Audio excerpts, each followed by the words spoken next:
Pulis yun. Ma! Hinahanap ka.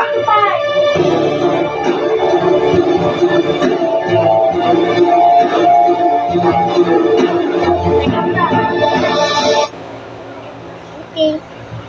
Go.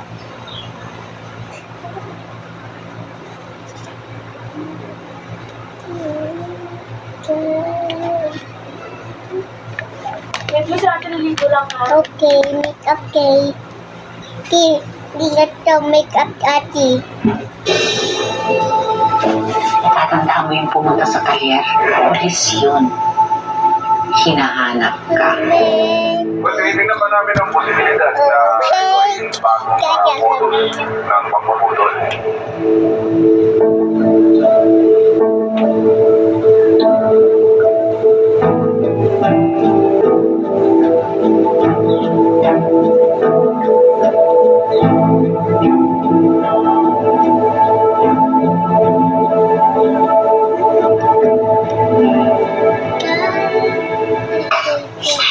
Kayo sinabihan na tayo, sir.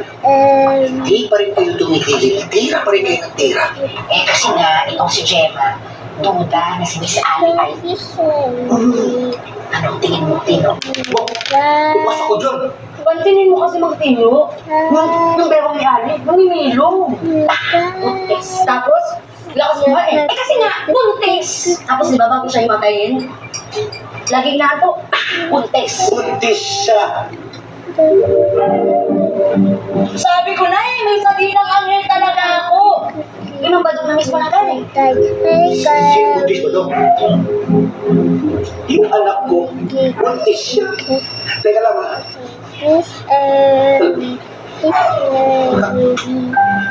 Asan na yung dilang anghel mo dyan? Dilang anghel pala. Balik. Isposa. 3 araw lang po ang hinihingi kong leave, sir. Kasi kasuhin ko lang po yung anak ko at kakausapin ko po yung magulang ng lalaki. Gawin mo ng isang linggo. Ano ka ba? Pamilya mo yun. Asikasuhin mo ito eh. Bye. Hindi po pwede, sir, eh. Kasi 3 araw lang po libre yung napili kong karelyebo ko. Hindi naman kailangan yan eh.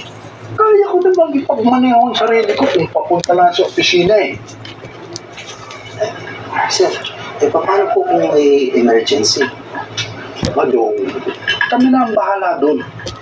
Sir, paano po kung kayo yung emergency?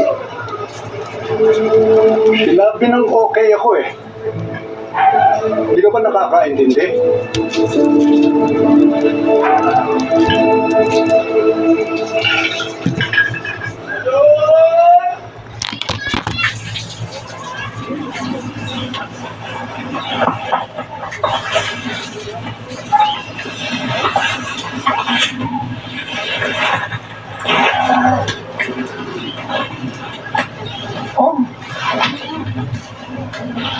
Ngayon ka lang?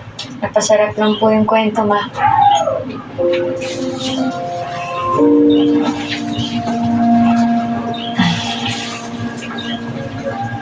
Alam mo na, akala ko pipiliin mo yung kliyente mo eh.